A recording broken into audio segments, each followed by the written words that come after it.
Guys, good evening. Welcome back to my channel.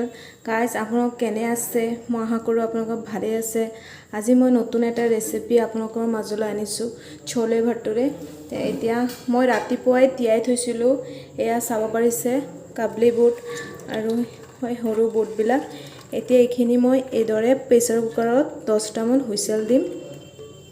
তো guys বুটখিনি মই এতিয়া কুকাৰত দি হুইচেল মাৰিম, কিন্তু বুটখিনি অলপ ৰঙচুৱা হ'বলৈ ইয়াত মই এটা চাফা কাপোৰত 3টা ইলাইচি, এটা দাৰচিনি আৰু 1 চামুচমান চাহপাত এড কৰিম, যাতে চাব পাৰিছে মই 1 চামুচ চাহপাত ইয়াত এড কৰি ধুনীয়াকৈ বান্ধি দিম এইদৰে টোপোলা বনাই। মই বুটখিনিত এইটো পানীটোত দি দিম যাতে কালাৰটো ধুনীয়া হয়। এইদৰে মই এতিয়া 10টা মান হুইচেল দি দিম ইয়াত। তো গাইজ এতিয়া পুৰা 10টা মান চিটি দিয়াৰ পিছত এতিয়া মই বুটখিনি নমাই দিলোঁ আৰু এইদৰে চাম বুটখিনি কিদৰে সিজিছে। আৰু মই এটা বুট টিপি চাই আছোঁ, বহুত ধুনীয়াকৈ সিজিছে, আপুনি চাব পাৰিছে। তো গাইজ এতিয়া মই কেৰাহীটো বহাইছোঁ। এইদৰে এতিয়া কেৰাহীটো পুৰা গৰম হৈছে। ইয়াত মই 2 স্পুন তেল এড কৰিছোঁ, মিঠাতেল। আপুনি এইদৰে তেলখিনি ধুনীয়াকৈ গৰমাই ল'ব আৰু তাৰপিছত তো গাইজ এতিয়া মই তেলখিনি ধুনীয়াকৈ অলপ গৰম কৰি লৈছোঁ। এতিয়া মই ইয়াত কাটি থোৱা এটামান পিঁয়াজ দিলোঁ আৰু 2টামান কেঁচা জলকীয়া দিলোঁ। আপোনাৰ অলপ জ্বলা হ'লে বেছি সোৱাদ লাগে, সেইকাৰণে দি পেলাই এতিয়া ধুনীয়াকৈ মই লৰাই দি আছোঁ এইখিনি। আৰু এইখিনি মই তেতিয়ালৈকে লৰাই থাকিম যেতিয়ালৈকে পিঁয়াজখিনি অকণমান ব্ৰাউন কালাৰ নোহোৱালৈকে। তো এইদৰে আপুনি লৰাই ল'ব, পিছত মই ইয়াত এড কৰিম। আৰু মই ইয়াত দিলোঁ এতিয়া 2টামান শুকান জলকীয়া, যাতে সোৱাদটো ধুনীয়া হয়, দি পেলাই এইদৰে অলপ টাইম লৰাই ল'লোঁ। তো ইয়াত মই 1 চামুচমান হালধি গুড়ি দিছোঁ, 1 চামুচ জিৰা গুড়ি, 1 চামুচ জলকীয়া গুড়ি। এইদৰে মই মছলাখিনি দি পেলাই মই ধুনীয়াকৈ এতিয়া লৰাই দিম আৰু অলপ টাইম জুইটো অলপ হাই ফ্লেমতে ৰাখিম, যাতে মছলাখিনি ধুনীয়াকৈ কেঁচা গোন্ধটো যোৱাকৈ অলপ টাইম এইখিনি মই পকাম।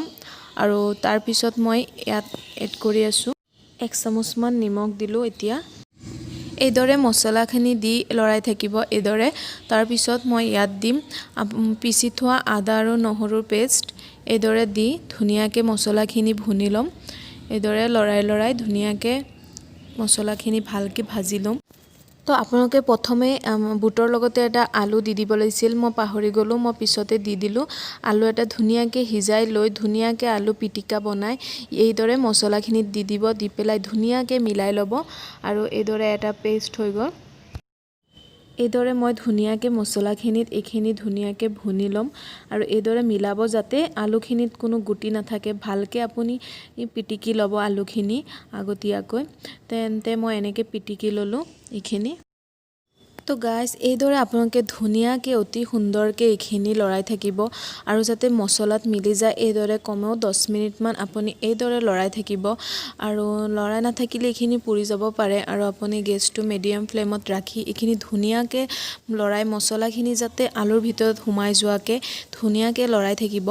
আৰু তাৰপিছত গাইজ এতিয়া দেখিব পাৰিছে আলুখিনি কিমান ধুনীয়া এটা কালাৰ লৈছে। এতিয়া ইয়াত মই সিজাই থোৱা বুটখিনি এড কৰি দি আছোঁ। আপুনি এইদৰে বুটখিনি দি আপুনি কুকাৰত যে হুইচেল দিয়া পানীখিনি ইয়াত ধুনীয়াকৈ ঢালি দিব আৰু এইদৰে বুটখিনি ভালকৈ পকাব। এইদৰে মই গোটেইখিনি পানীৰ সৈতে ঢালি দিছোঁ। এতিয়া এইখিনি আপুনি কমেও 10 মিনিট ঢাকি দি পেলাই মিডিয়াম ফ্লেমত ৰাখিব। তো এতিয়া দেখিব পাৰিছে ইয়াত মই এতিয়া ধনিয়া পাত, কাটি থোৱা ধনিয়া পাতখিনি দি দিম। এইদৰে ধনিয়া পাতখিনি দি অকণমান লৰাই পেলাই ইয়াত মই এতিয়া দিম গৰম মছলা। এতিয়া ইয়াত মই আধা চামুচমান গৰম মছলা দিছোঁ। छोले মছলা থাকিলেও আপুনি দিব পাৰে, মোৰ তাত নাছিল সেইকাৰণে। তো গাইজ আপুনি দেখিব পাৰিছে এতিয়া মোৰ छोले হৈ ৰেডি হৈ গ'ল। এতিয়া আপুনি দেখিব পাৰিছে কিমান ধুনীয়া এটা সুন্দৰ ৰং হৈছে। আৰু এইদৰে আপুনি অতি কম সময়ৰ ভিতৰত এইদৰে छोले বনাই আপুনি ঘৰত এইদৰে আপুনি অলপ পানী ৰাখিব, যাতে ভটুৰেটো খাবলৈ অলপ টেষ্ট হয়। তো গাইজ এতিয়া আহিছোঁ ভটুৰে। মই আগতেই লুচিখিনি ধুনীয়াকৈ বেলি থৈ দিছিলোঁ, আৰু এদিন আপোনালোকৰ লগত শ্বেয়াৰ কৰিম। আৰু আজি সময় কম সেইকাৰণে মই ইয়াত বনাই থৈছোঁ। তো চাব পাৰিছে ভটুৰে কিদৰে ধুনীয়াকৈ কি ধুনীয়াকৈ ফুলি উঠিছে ভটৰিটো। ইয়াত মই ময়দা দি বনাইছোঁ, আটা দি বনালেও আৰু ধুনীয়া হয়। এইদৰেই ফুলে। তেন্তে আপুনি আটা या ময়দা দি যিকোনো দি বনাব পাৰে অতি ধুনীয়াকৈ। চুজি দিও বনাব পাৰি। আৰু মই লুচিটো বনোৱাৰ সময়ত মই গৰম পানী দিয়ে, উতলোৱা পানী দিয়ে বনাইছোঁ। ঠাণ্ডা পানী ব্যৱহাৰ কৰা নাছিলোঁ। ঠাণ্ডা পানী দিও ভাল হয়, কিন্তু গৰম পানী দি কি হয়, লুচিটো বৰ ছফ্ট হয়, কোমল হয়, খাবলৈ বহুতেই সোৱাদ হয়। আপুনি এইদৰে গৰম পানী দি গুলিব।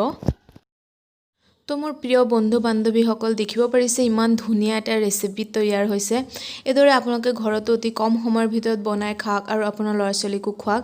আৰু মোৰ ভিডিঅ'টো যদি ভাল লাগিছে মোৰ চেনেলটো ছাবস্ক্ৰাইব কৰিব, লাইক কৰিব, শ্বেয়াৰ কৰিব আৰু বেল আইকনটো দবাই দিব।